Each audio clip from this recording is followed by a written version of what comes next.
Создал ту молодежную группу, которая там защитила бы грант какой-нибудь, именно в борьбе с наркотическим проявлением. Пропаганду здорового образа жизни обсудили на заседании Республиканской антинаркотической комиссии.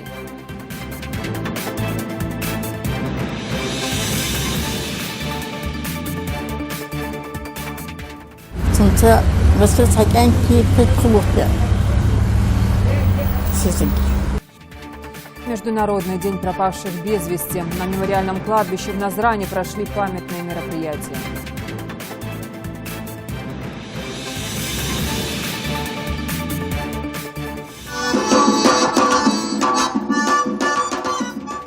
Карабулаку сегодня 22 года. В городе прошли праздничные мероприятия, торжественно открыли развлекательный парк.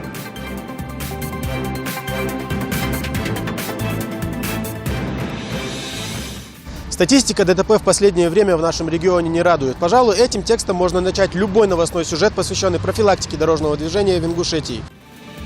Ну а как бороться со злостными нарушителями ПДД? Сотрудники ГИБДД продолжают организовывать акции безопасности.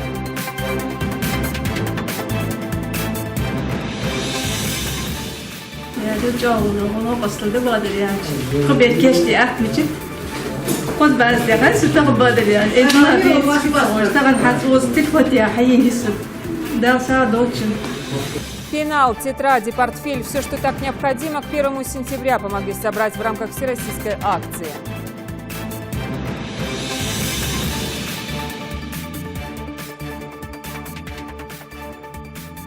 Добрый вечер. Это новости 24. В Магасе прошло заседание Республиканской антинаркотической комиссии с участием главы региона. Обсудили вопросы, связанные с реализацией и финансированием программ отдыха, оздоровления и занятости детей и молодежи, пропаганды здорового образа жизни. Как сообщил на встрече главный нарколог региона, на учете в наркологическом учреждении состоят более 1000 человек. Из них на диспансерном 289. Глава региона подчеркнул, что наркомания – вызов современности, требующий от властей и общества адекватного ответа.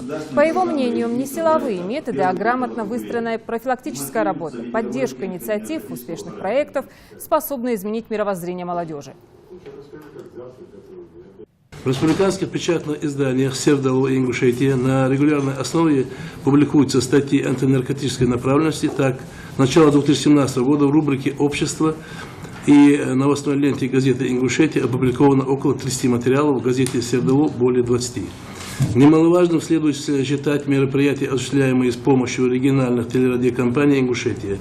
Цель средств массовой информации при осуществлении проблемы наркомании способствовать возникновению у аудитории отрицательного отношения к наркотикам. Сейчас состоялся у нас там молодежный форум «Торгим» недавно, молодежный форум «Машук». Кто-нибудь там создал ту молодежную группу, которая там защитила бы грант какой-нибудь, именно в борьбе с наркотическим проявлением? А? Ну, так проектов и не было, потому что вы же не готовите молодежь к этому. Когда могли бы конкурс объявить, через себя пропустить этих людей, выставить их на Машук, чтобы они выгнали грант какой-нибудь. Дальше это внедряли бы в какой-то фильм, там еще чего-то.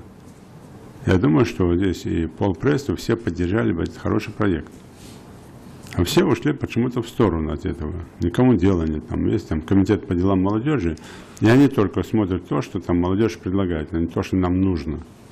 Те рабочие проекты, которые нам сегодня нужны, именно в борьбе с наркоманией, вот этого почему-то проекта нет. Вот это я делаю замечание тоже, запишите и постарайтесь все-таки больше НКО, общественные организации, там, молодежи втянуть в это дело.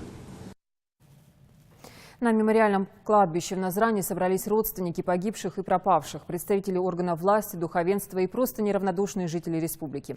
В очередной раз к Международному дню пропавших без вести решили почтить память навсегда ушедших граждан Ингушетии. Эта дата для них связана прежде всего с событиями 1992 года. В списках не вернувшихся значится почти 200 фамилий. Все подробности у Светланы Томовой. Из года в год этот день собирает родственников без вести пропавших здесь, на мемориальном кладбище в Назране. Они приходят отдать дань памяти погибшим, сделав за них дуа и вспомнить родных. У кого-то пропал отец, брат или муж. Ацея Шьендиева надеется найти хоть какую-то информацию о сыне.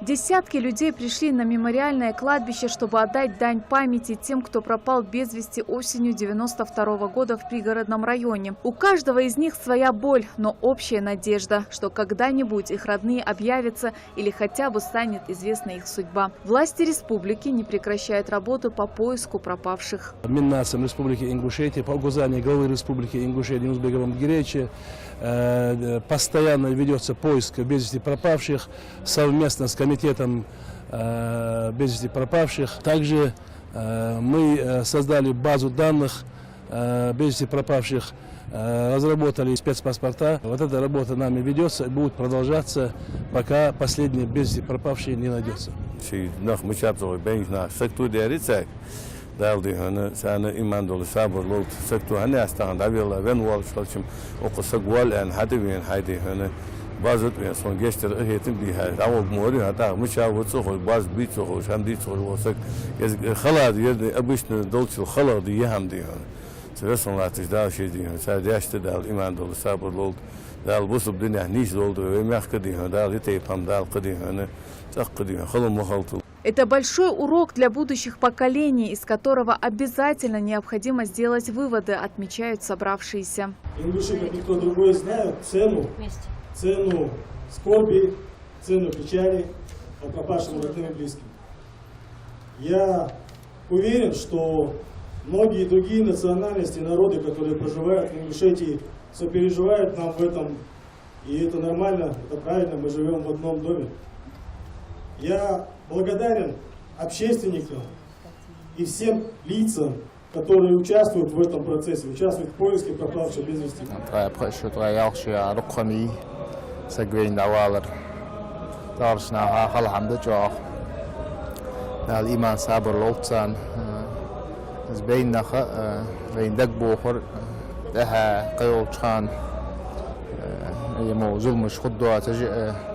سماش خدوا تجي طبعا غي بتشاه واشتلاحت شوي عادل وش حدواج مديوي دال عندلي اسمه حماش خدوا تجي اشت احيق الدوية بس صار غرقل كان دال ايمان صابر لولد.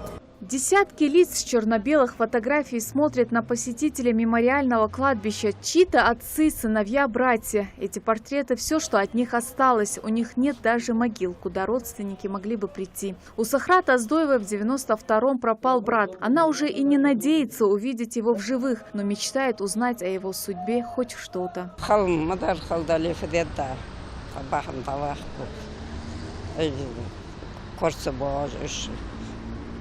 متشالله بيتسان فديت نخات والله خنا قتشوالر وانا وياخذ تاوي اللي ساعد اللي عم خوي اخير مرد خلامدي بوستينا كورتسواج سوقتش صار.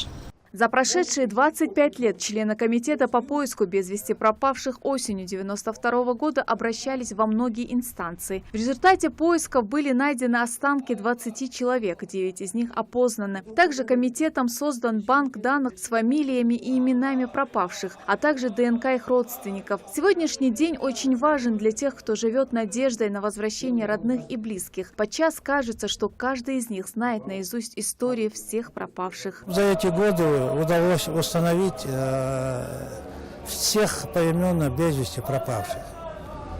Собрали мы всю картотеку на без вести пропавших. Имена, фамилия, отчество. Установили всех родственников без вести пропавших. Удалось нам выпустить книгу памяти с фотографией каждого из них. настоящее время в официальном списке без вести пропавших числится около 200 человек. Об их судьбе ничего не известно. Но поиски на этом не прекращаются. Сегодня около 50 родственникам без вести пропавших вручают генетические паспорта.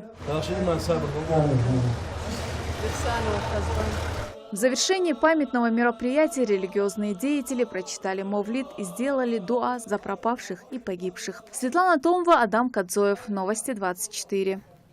Развитие парашютного спорта в республике обсудил сегодня Юнусбек Евкуров на совещании в администрации главы региона. Так, в республике недавно создана Федерация парашютного спорта. Ее возглавил капитан парашютной сборной Адам Картоев. В этом году наша команда из 11 человек совершила 1 сбор и 40 прыжков на каждого парашютиста, а также приняла участие в соревнованиях в Магасе и в Рыбинске. Сейчас ребята готовятся к учебно-тренировочным мероприятиям в составе сборной России. Глава поручил министру спорта проработать вопрос дальнейшего участия спортсменов в различных соревнованиях. Кроме того, он сказал, что нужно создать все условия для того, чтобы они имели возможность усиленно тренироваться и доводить количество прыжков до нормы. Также руководитель республики поручил разработать подробный план работы команды в самые короткие сроки. Миллионы мусульман сейчас находятся в Мекке. Среди них порядка 1000 ингушей. Наших паломников сопровождают и мои коллеги. Ежедневно они проходят обряд за обрядом. О впечатлениях на пути к очищению расскажет Руслан Албагачиев. Священный город Мекка – это место, где родился пророк, мир ему, в котором были ниспосланы первые откровения, и в который он вернулся после переселения в Медину в 622 году.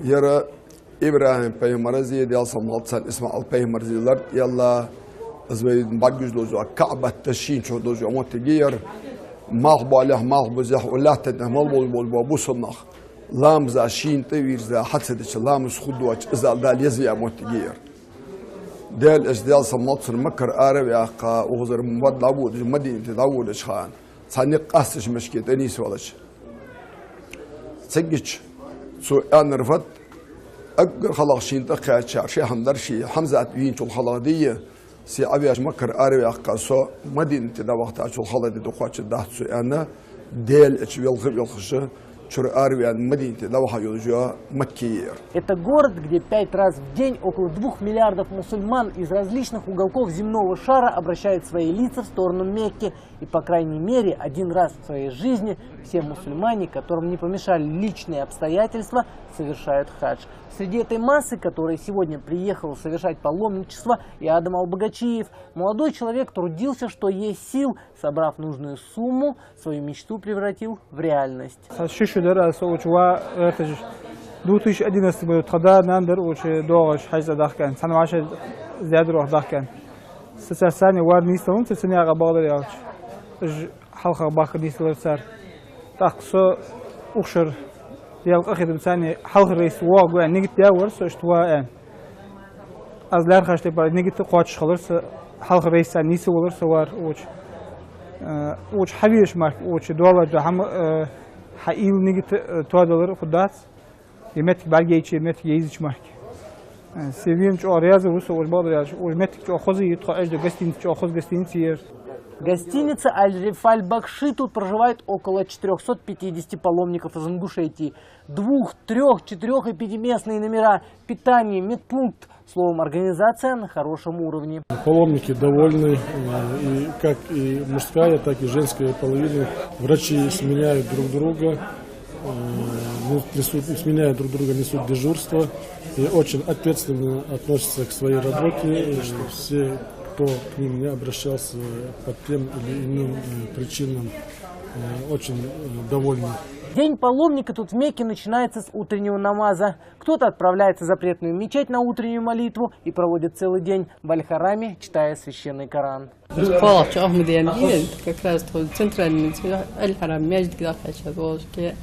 Mostiga şalatın miyizini periyodun.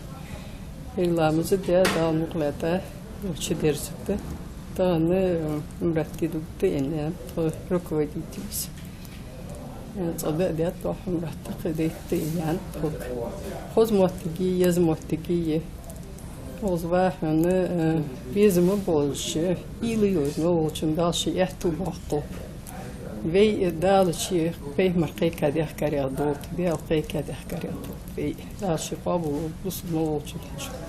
Редкий верующий, который проводит ночь в номере гостиницы, как только наступает вечерняя молитва, верующие организованной группой 5-7 человек отправляются совершать умру.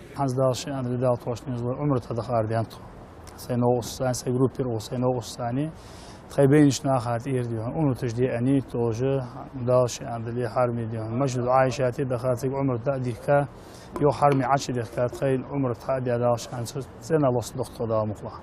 Сделав за себя умру, верующий продолжает совершать этот обряд уже за своих родственников, которые по тем или иным различным причинам не могут совершить этот обряд сами. Для этого, сделав полное омовение, паломник, одев ихрам, отправляется в мечеть Аиши, что находится в пригороде Мекки. Сделав ламас и совершив намерение, верующий отправляется уже в мечеть Аль-Харам.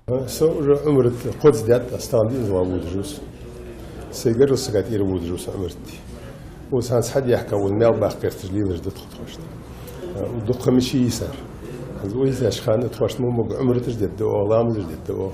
Здесь, в сердце ислама, мусульмане со всего мира снова и снова собираются для того, чтобы еще раз показать людям других культур и вероучений, что ислам – это религия мира и добра, и не приемлющая насилие. اوز حس أحاول وسجل شيء دوك ده إنسان دالي قودش شيء إيل دالي قودش شيء ما دولش دول حم ديك حم تحديك حم حدي غيرتش شيء جح بيد عبالي غيرتش بوصلناها اوز حبي حكى بوجولناها ناق والغيرتش ساعد الغيرتش مولتيش تردلي ساعد قصدلي شيء قاعد سبيت حب ولا ديل ريس هم ما دول حم حدي ديس اوز يا مشت يعني اوز حبي نجيتها تي لاتي خي اوز حبي لو يوقع جو لاتي خانجها شيء واشتي مدول دي هنا عباده حضره ده متسون روسك حقون روسك خنت قاچس چامول سوسخي اسن حقون روسك سو خنت قاشرا سن سوتي بارخلويس او حس حبين روسك ديك هم حضره اسخيمل رسن ديك هم حدي غيرتجي سوتر خلويس او حبين روسك. Читая Коран в мечети, совершая умру, таким образом проходят дни преддверий главных обрядов хаджа. И каждый вечер в гостинице верующие из Ингушетии читают священный мавлид.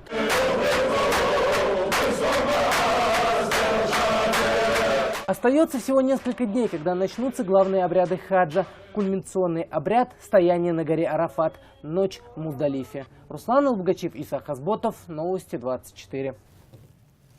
Карабулак отметил 22-ю годовщину. В городе прошли праздничные мероприятия, торжественно открыли развлекательный парк. Это событие также приурочили к юбилею Ингушетии. Воспитанники Карабулакской школы искусств подготовили выставку. Представители спортивной школы показали себя здесь же, на соревнованиях по карате, дзюдо и не только. Обо всем подробно Юсуп Гелисханов.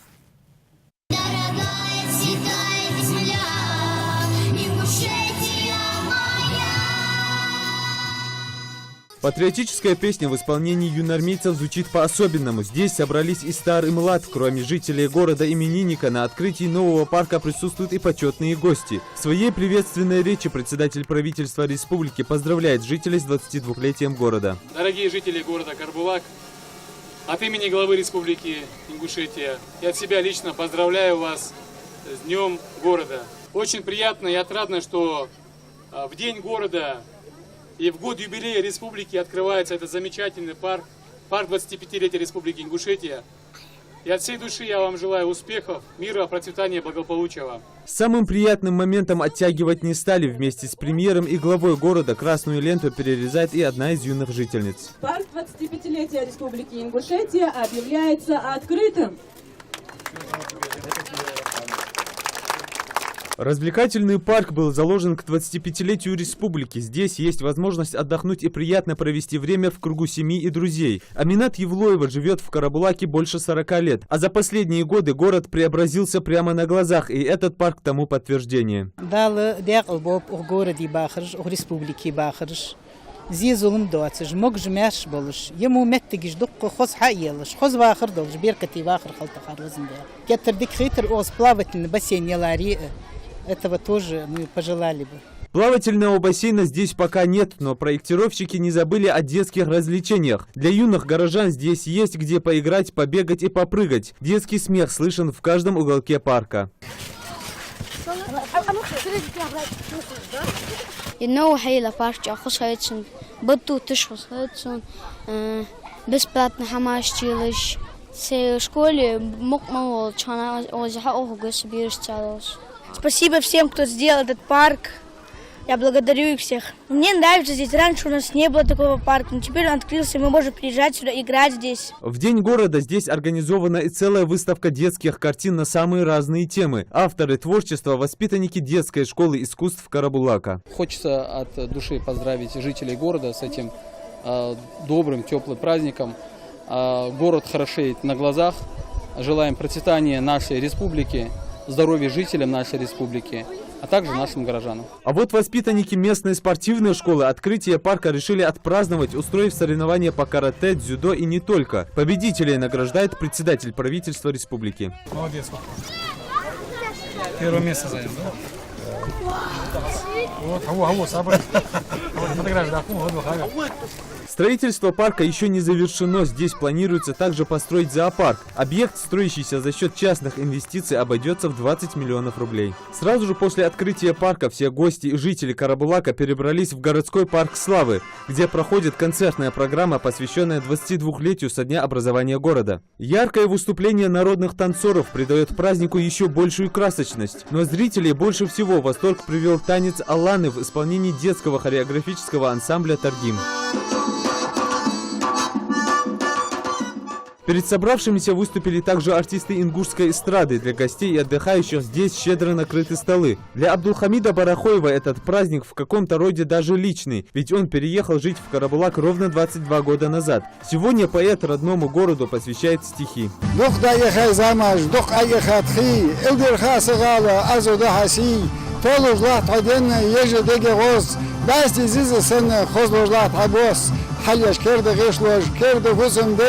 Вело хостом бежи, дездеш бахатей, биса сирды яхаш, леп хасет каймо, илдер хасагалы, хукмадвагову. Статус города Карабулак получил 30 августа 1995 года. С тех пор многое изменилось. С каждым годом здесь возводятся новые объекты и растет численность населения. На сегодняшний день в Карабулаке проживает около 40 тысяч жителей. Хочу поздравить всех жителей Карабулака с праздником, с днем рождения города. Сегодня нашему городу исполнилось 22 года. За эти 22 года прошли большие преобразования города. Я желаю, чтобы в следующие 22 года в десятки раз лучше были преобразования, чтобы наш город процветал.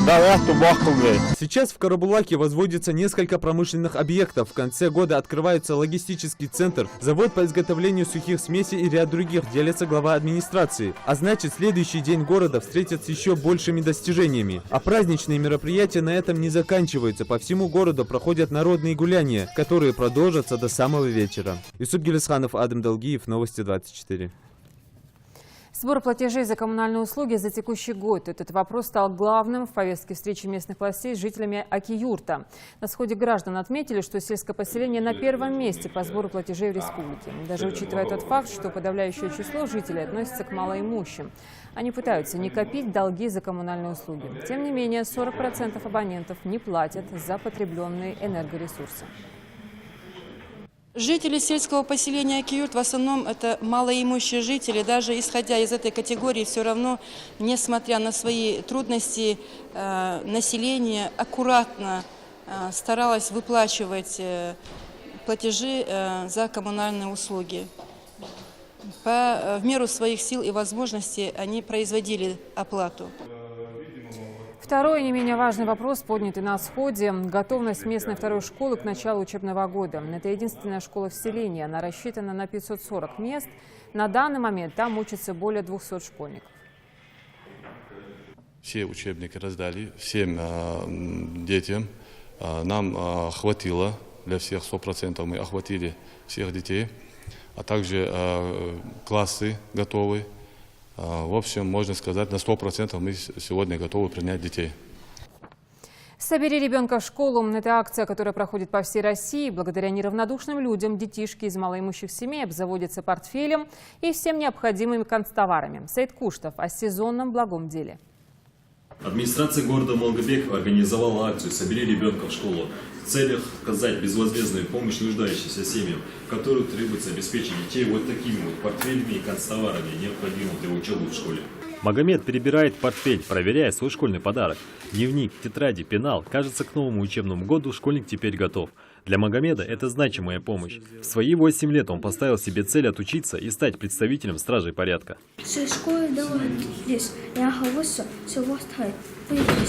Воспитывать 5 детей и тем более собирать их в школу без каких-либо финансовых возможностей. В такой непростой ситуации оказалась и Анисат Ражапова. Впрочем, такой истории тут каждый. Именно для таких семей местные власти подготовили не только портфели со школьными принадлежностями, но и оказывают материальную помощь, чтобы покрыть расходы на школьную форму.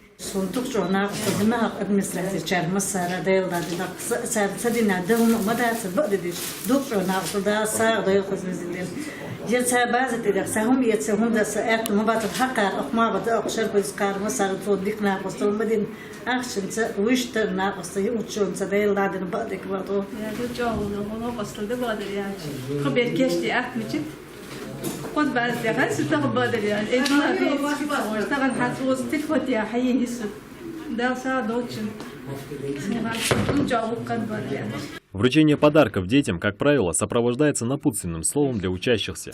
К школе они готовы. Теперь самое главное – усердно учиться. Детям я желаю удачи в учебе, всех благ, успехов. В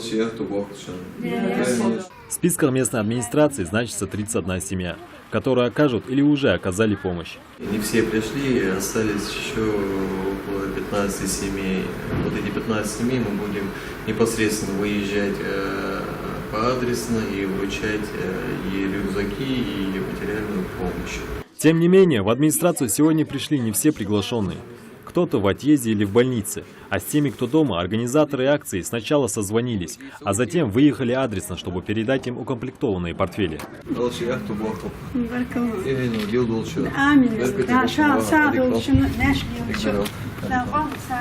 Акция в республике продлится до начала учебного года, а принять участие в богоугодном деле может каждый желающий, чтобы дети смогли встретить День знаний не только с обновками, но и с радостью в глазах.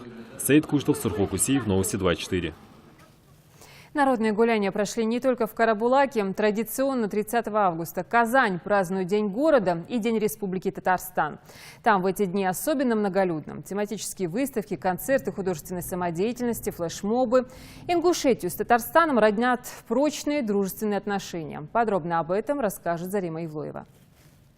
Казань – столица Татарстана, один из крупнейших религиозных, экономических, политических, научных, образовательных, культурных и спортивных центров России.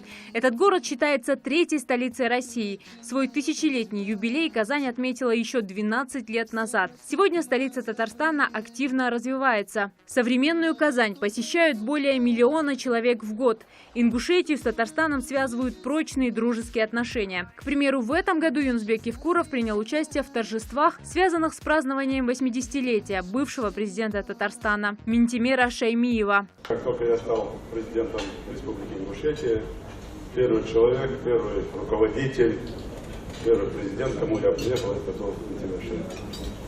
Я приехал не просто, я знал, кому я еду, для чего еду.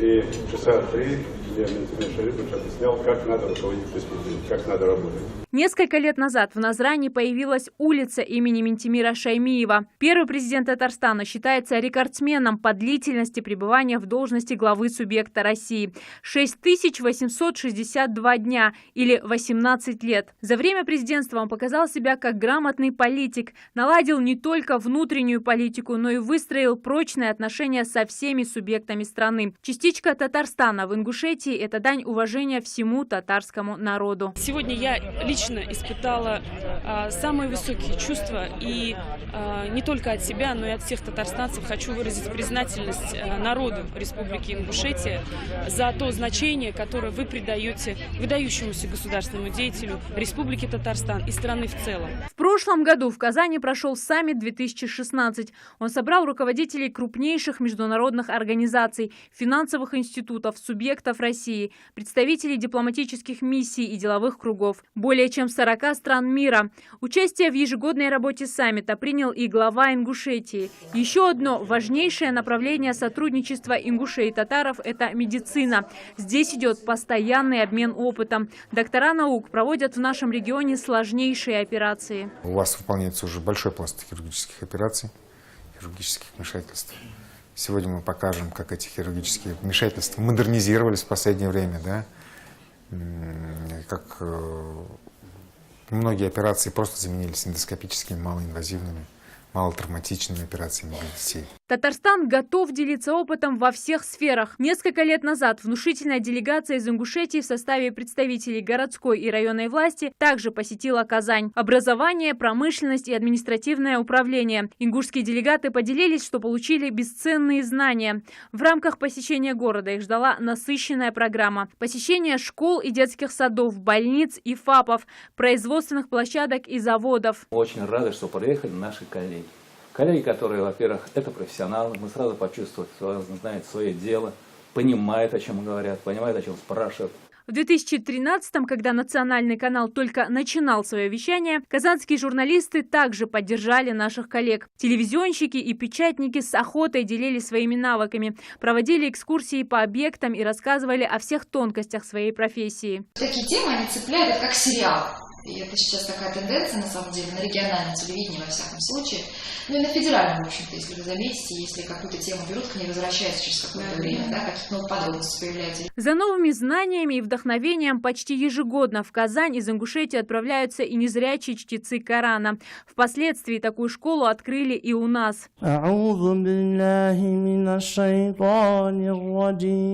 Ну и, конечно, культура. Дни культур субъектов проходят и в Назрани, и в Казани. Национальные танцы, костюмы и вся красота обычаев скрепляет мосты дружбы между двумя народами. Зарема Ивлоева, Рахман Цуров, Новости 24. Тему вакцинации детей обсуждали на обучающем семинар-тренинге в Карабулакской городской поликлинике. Прививать ребенка или нет, каждый родитель вправе решать сам, однако стоит знать, что массовый отказ от вакцинации, как правило, приводит к вспышкам инфекционных заболеваний. Репортаж Маки Келиматовой. Почему многие родители относятся с большим сомнением к вакцинации и категорически против прививок детям? Это вопрос, поднимаемый на обучающем семинар-тренинге для работников Карабулакской городской поликлиники. Пожалуй, самый волнующий. Зураб Маршан уверен в важности подобных мероприятий. Сегодняшнее мероприятие отличается тем, что оно немножко другой формы. Это не столько лекционный материал, сколько работа, предложенная психологом, для более правильного понимания и детального усвоения той информации, которую мы хотим донести до медицинских работников. Аза Султыгова работает медсестрой в школе уже несколько лет. За это время она, как и любой медик в своей практике, не раз сталкивалась с отказом детей, а точнее их родителей от прививок. Здесь главное, по ее мнению, умение понимать и объяснять всю ситуацию пациентам. Важность такого мероприятия, я оцениваю на 100 баллов. Посетив аутотренинг сегодня, я для себя получила очень много полезной информации, потому что непосредственно работая с детьми, тесный контакт у меня с родителями. Как доказывает статистика, проблеме вакцинации уделяет меньше внимания, чем следовало бы. Насколько эффективны такие семинары, судить пока рано, отмечает главврач. Выводы будут сделаны позже. По итогам обучения или проведения этого тренинга, семинара, мы проведем повторное анкетирование, и будет понятно, насколько имело все это мероприятие у нас успех. И плюс, конечно, в ближайшее время у нас и сейчас проводится, в течение года есть национальный календарь профилактических прививок. Массовый отказ от вакцинации, как правило, приводит к вспышкам инфекционных заболеваний. Прививать своего ребенка или нет, конечно, личное дело каждого. Однако нужно помнить, что родители подвергают опасности не только своих детей, но и тех, кто с ними. Мака Келиматова, Адам Долгиев, Новости 24. Сотрудники госавтоинспекции провели очередную акцию безопасности дорожного движения. На этот раз был охвачен район Кажевского перекрестка. Не остались в стороне и сотрудники комитета по делам молодежи. Тамерлан Хамхоев расскажет. Статистика ДТП в последнее время в нашем регионе не радует. Пожалуй, этим текстом можно начать любой новостной сюжет, посвященный профилактике дорожного движения в Ингушетии. Другое дело, эффективны ли эти акции. С этим вопросом представители комитета по делам молодежи и обратились к водителям республики. Вооружившись микрофоном петличкой, Заурбек Пошев обращается к водителям. Действенны ли такие профилактические акции и как бороться со злостными нарушителями? На наболевший вопрос водителям есть что ответить.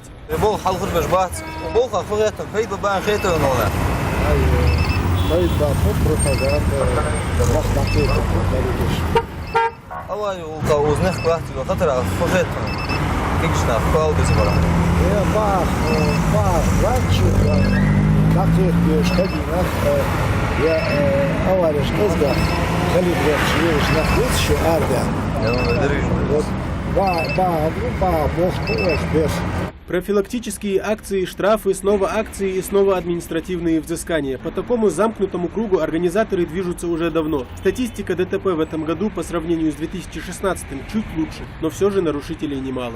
Проводятся в Республике Ингушетия мероприятия, масштабные мероприятия, связанные с выявлением выездов на полосу встречного движения, превышения скорости и выявление лиц, управляющих транспортным средством в состоянии алкогольного опьянения. Поэтому мероприятие мы проводим. Еще плюс этому сейчас мы, чтобы водителям знали, в преддверии 1 сентября начинается учебный год, чтобы наши дети были в безопасности, и наши граждане были в безопасности, и между водителями было взаимоуважение, мы проводим эту акцию. Подобную акцию с наглядным пособием в виде искореженного ДТП автомобиля сотрудники ГИБДД проводят не впервые. После прошлой такой демонстрации водители вроде бы прислушались. Да только сегодня место разбитой гранты занимает другая машина. Тем не менее, энтузиазма организаторам не занимать. Был бы эффект, а выходить на дорогу с плакатами они готовы каждый день. Результат есть. Некоторые водители осознают последствия вот этих ДТП, соблюдают скоростной режим, но не все, к сожалению. Хотелось бы призвать водителей, чтобы соблюдали скоростной режим и по мере возможности не выезжали на полосу встречного движения и не пересекали сплошную линию. Понять, кто же нарушает ПДД чаще, взрослые или все-таки молодежь, нетрудно. Впрочем, в этом нет необходимости. Чем сваливать вину на неопытность молодых или невнимательность старших, гораздо легче и лучше предупредить происшествия. С этим согласны не только участники акции. Это очень актуально сейчас. Очень много дорожно-транспортных происшествий с тяжелыми последствиями. Тем более, что сейчас 1 сентября дети выйдут в школу. Это тоже актуально. Очень хорошее мероприятие, мне приятно видеть это. К таким акциям кто-то может отнестись несерьезно, мол, развернув плакаты на перекрестке, ситуацию на дорогах региона к лучшему не изменить. Но в борьбе с нарушителями любые средства хороши, начиная от профилактических акций и заканчивая отправкой машины на штрафстоянку. Тамерлан Хамхоев, Хаваш Гойгов, Новости 24. Напомню, завтра на чемпионате мира по дзюдо в венгерском Будапеште в составе сборной страны в борьбу за награды мирового первенства на татами выйдет чемпион Олимпийских игр в Рио, чемпион Европы Хасан Халмурзаев в весовой категории 81 килограмм. Ну а уже в пятницу, 1 сентября, его брат Хусен, бронзовый призер чемпионата Европы в весовой категории 90 килограммов. Так что болеем за наших. Следите за новостями на канале Ингушетия и до встречи в эфире.